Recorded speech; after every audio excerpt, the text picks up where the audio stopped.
आजकल WhatsApp, Facebook तथा अन्य सोशल मीडिया पे आप एक लेख पढ़ते होंगे कि अमेरिका में गेहूं के ऊपर एक रिसर्च हुई है। उसके आधार पे अमेरिका के लोगों ने गेहूं को खाना छोड़ दिया है।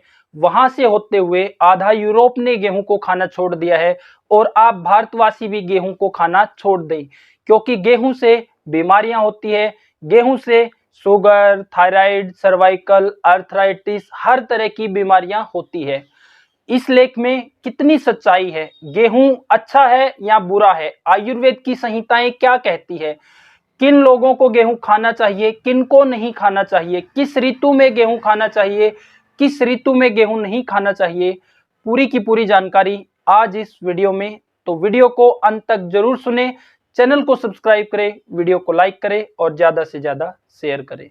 नमस्कार, स्वागत है आप सभी का आर्य आयुर्वेद में, जहां पर आपको मिलती है आयुर्वेद की शुद्ध शास्त्रोक्त जानकारी।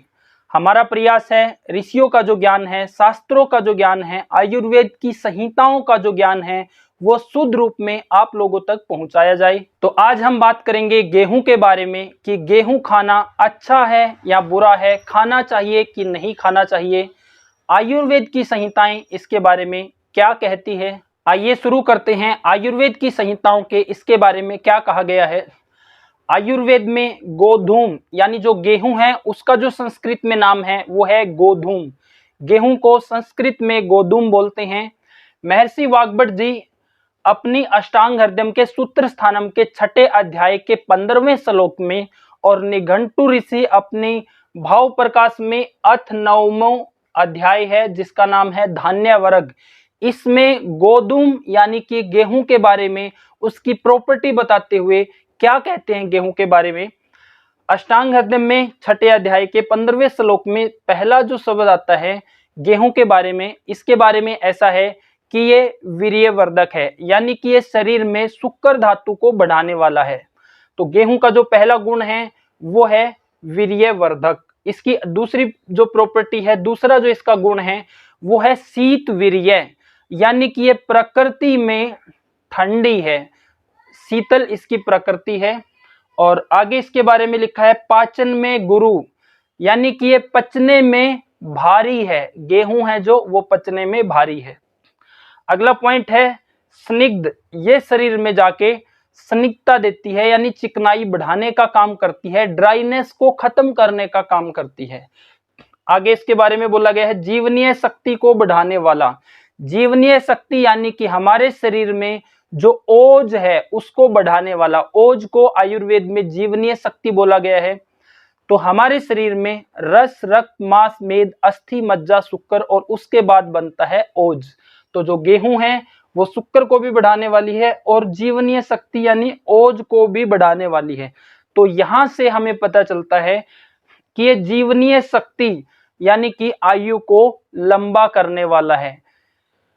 इसके बारे में आगे लिखा है कि ये पित्त शामक है, यानी कि ये शरीर में बढ़े हुए पित्त को ठीक करता है, पित्त का शमन करता है। आगे इसके बारे में लिखा है टूटी हड्डियों को जोड़ने वाला। हमारे शरीर में हर रोज अस्थियां अपने आप ब्रेक होती है, अपने आप जुड़ती है, तो उसको जोड़ने का जो काम करती है वो गेहूं करती है। आगे इसके बारे में बोला गया है कि ये रस में मधुर है, यानी आयुर्वेद में जितने भी द्रव्य है, आयुर्वेद में जो 6 रस बताए गए हैं मधुर, अम्ल, लवण, कटु, तिक्त, कसाय, उनमें से इस सृष्टि में कोई भी द्रव्य है तो उनमें कोई ना कोई एक रस प्रधान होता है। तो गेहूं में मधुर रस प्रधान है, उसके कारण इसके अंदर पृथ्वी और जल ये 2 महाभूत है, उसके कारण ये स्निग्ध है और शीतल है। तो इस तरह से ये पित्त को समन करने वाला है। आगे इसके बारे में है ये स्थिरता देने वाला है, ये शरीर को मजबूत बनाने वाला है, दृढ़ता देने वाला है शरीर में। क्यों? क्योंकि इसके अंदर मधुर रस प्रधान है, मधुर रस बलवान है, ये शुक्र धातु को अच्छा करता है, ये ओज को बढ़ाता है। पृथ्वी और आप महाभूत होने के कारण, पृथ्वी और जल महाभूत होने के कारण ये शरीर में ताकत बढ़ाने का काम करता है, शरीर को दृढ़ बनाता है, स्थिरता प्रदान करता है। आगे ऋषि वाग्भट जी बोलते हैं कि ये सर है, सर यानी कि सरकने वाला, जो रुकावट नहीं पैदा करता है, हर चीज को सर्कुलेट करने वाला, उचित समय पे बाहर निकालने वाला। तो ऋषि वाग्भट जी अपनी अष्टांग हृदय में गेहूं के बारे में जो लिखते हैं ये गेहूं की प्रॉपर्टी है। अब हम यहां से पढ़ना शुरू करें तो भाव प्रकाश में निघंटु ऋषि इसके बारे में क्या बोलते हैं। भाव प्रकाश में इसके बारे में ऐसा लिखा है कि जो गेहूं है ये कफ परदर है, यानी कि कफ को बढ़ाने वाला है, यानी कि शरीर में बल को बढ़ाने वाला है, कफ को बिगाड़ने वाला नहीं है, ये कफ को बढ़ाने वाला है। शरीर में पृथ्वी और जल महाभूत को बढ़ा के चिकनाई को बढ़ाने का काम करता है, कफ को बिगाड़ता नहीं है। आगे इसके बारे में लिखा है बल बढ़ाने वाला। तो जो गेहूं है वो मधुर रस प्रधान है, वो स्निग्ध है, वो ओज को बढ़ाता है, वो शुक्र धातु को बढ़ाता है, तो ये बल बढ़ाने वाला। आगे निघंटु ऋषि इसके बारे में ऐसा लिखते हैं, ये रस रक्त आदि धातुओं को बढ़ाने वाला, यानी कि ऋषि वाग्भट जी लिखते हैं कि ये शुक्र धातु को बढ़ाने वाला है, ओज धातु को बढ़ाने वाला है। निघंटु ऋषि लिखते हैं कि ये रस रक्त मांस मेद अस्थि मज्जा शुक्र ओज, यानी कि सभी धातुओं को अच्छा करने वाला है, तभी शरीर में स्थिरता आएगी, यानी कि दृढ़ता आएगी। आगे इसके बारे में लिखा ये रुचिकर है, यानी कि ये खाने में अच्छा टेस्ट है इसका, ये अंदर जाके रुचि पैदा करता है। वर्ण को उत्तम बनाता है, यानी कि ये त्वचा को, स्किन को और त्वचा पे जो स्थित ओज है उसको अच्छा करता है। क्यों? क्योंकि इसमें बल देने वाले पृथ्वी और जल ये दो महाभूत है। आगे इसके बारे में लिखा है कि ये व्रण यानी घाव को भरने वाला है, ये हड्डियों टूटी हड्डियों को जोड़ने का काम करता है। हर रोज जो अस्थियां अपने आप ब्रेक होती है, जुड़ती है, तो ये वो कार्य करता है। तो हमने यहाँ पे पढ़ा कि ऋषि वाग्भट जी अपनी अष्टांग हृदय में और निघंटु ऋषि अपनी भाव प्रकाश में गेहूं के बारे में क्या कहते हैं। तो आज के समय में जो रिसर्च है, अमेरिका से जो रिसर्च आई है, जो आप लोगों को दिखाई जाती है व्हाट्सएप पे, फेसबुक पे या अन्य सोशल मीडियाओं पे, उसके पीछे की क्या सच्चाई है कि वो रिसर्च अमेरिका से लोगों ने गेहूं खाना छोड़ दिया है, वहां से होते हुए लोगों ने यूरोप में गेहूं खाना छोड़ दिया है, अब भारत में भी आप गेहूं खाना छोड़ दो ताकि यहां से बीमारियां हटे। तो आयुर्वेद की संहिताओं में इसके बारे में क्या लिखा है वो हमने पढ़ लिया है।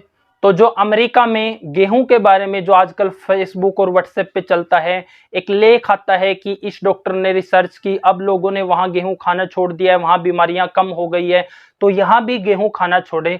तो उस रिसर्च के बारे में आप लोगों को बताना चाहें कि अमेरिका में जो गेहूं के ऊपर रिसर्च हुई है वो उनके वहां के जो हाइब्रिड बीज है उनके ऊपर रिसर्च हुई है, ना कि हम भारतीय के जो गेहूं के देसी गेहूं के बीज है उनके ऊपर उनकी रिसर्च नहीं है।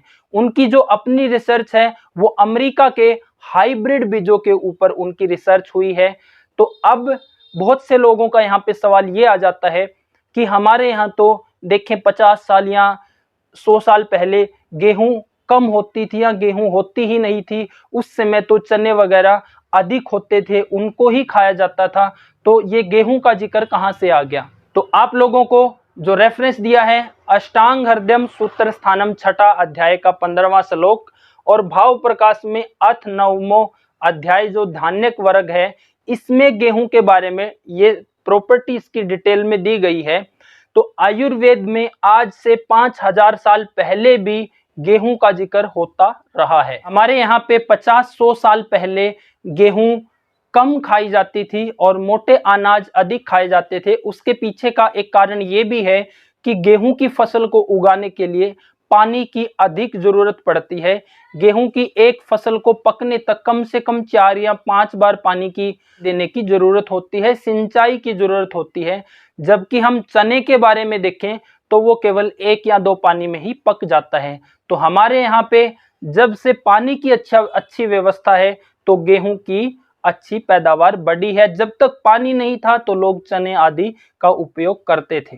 अगला सवाल है कि गेहूं को किस ऋतु में खाना चाहिए, कब नहीं खाना चाहिए। जैसे कि हमने गेहूं की जो प्रॉपर्टी पढ़ी है, इसके जो गुण धर्म हमने पढ़े हैं, उसके आधार पे अगर हम देखें तो 3 ऋतुएं ग्रीष्म, वर्षा और शरद, यानी कि अप्रैल से लेके और अक्टूबर के महीने तक हम गेहूं को खा सकते हैं। अब क्यों खा सकते हैं? क्योंकि गेहूं के बारे में जैसे कि ये शीतवीर्य है, पहला पॉइंट है कि ये ठंडी प्रकृति की है, दूसरा पॉइंट है कि ये स्निग्ध है यानी चिकनी है।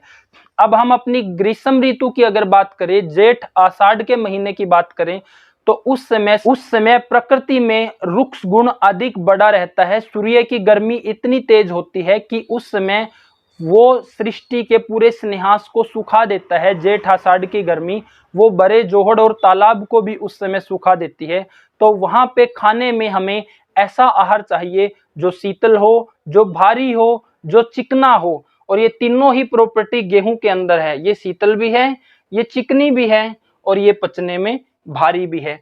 अगर हम वहां पे चिकनी, शीतल और भारी चीज नहीं खाएंगे तो हल्के और रुखे स्वभाव के वात का संचय होगा ग्रीष्म ऋतु में, और वर्षा ऋतु आते ही आप बीमार पड़ेंगे।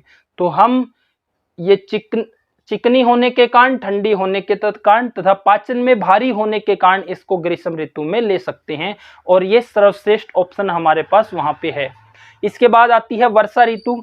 वर्षा ऋतु में वातावरण में वात प्रकोप रहता है, तो वात प्रकोप से बचने के लिए वहां पे भी हमने स्निग्ध चीजों का सेवन करना है। तो गेहूं में स्निग्ध गुण होने के कारण, ओजवर्धकीय होने के कारण हम वर्षा ऋतु में भी इसका सेवन कर सकते हैं।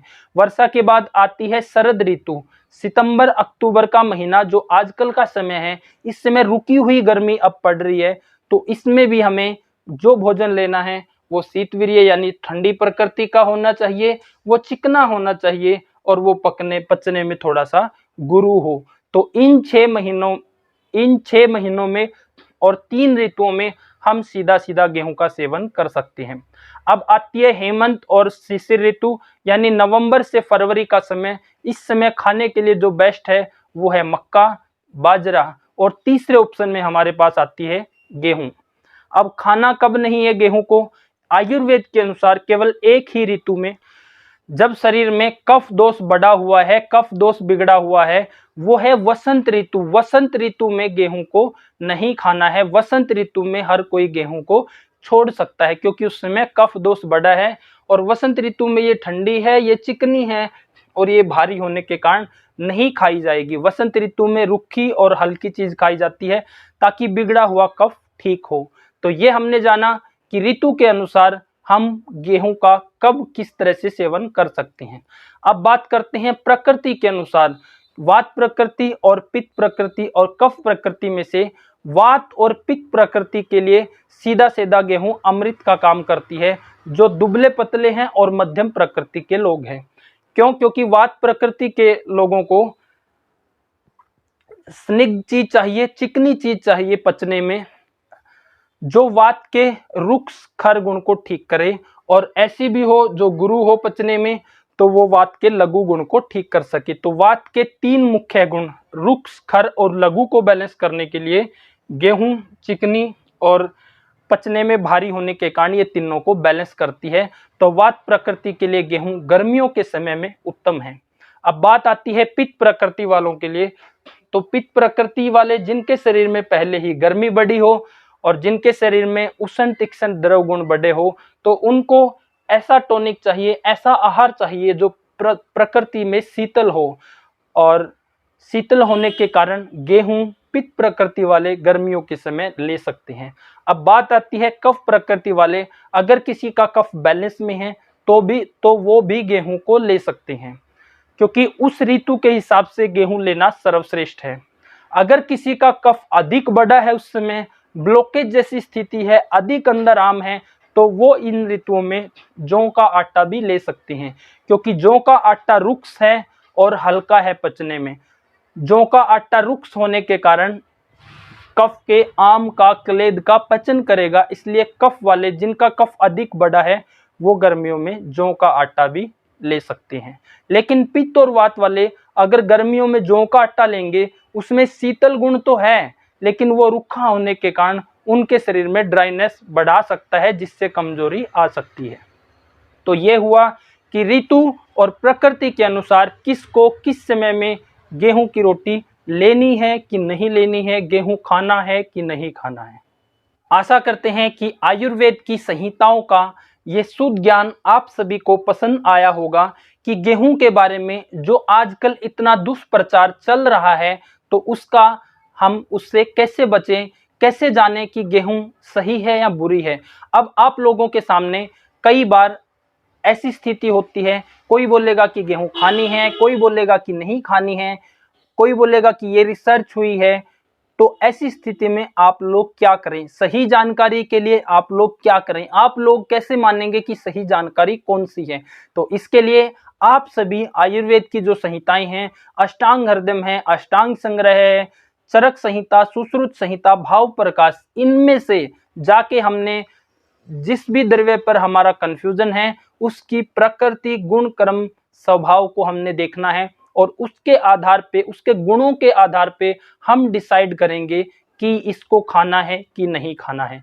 तो अमेरिका में जो रिसर्च हुई, जो आजकल एक मैसेज फॉरवर्ड होता है, उसकी सच्चाई ये है कि वहां पे जो रिसर्च हुई वो वहां के हाइब्रिड बीजों पे हुई है, ना कि भारतीय देसी बीज जैसे कि C306 है या बंसी है। ये जो भारतीय देसी बीज है इनके ऊपर उनकी कोई रिसर्च नहीं है। तो आप भारतीय देसी बीज का जो गेहूं है उसको निश्चित रूप से गर्मियों के 6 महीनों में इस्तेमाल कर सकते हैं।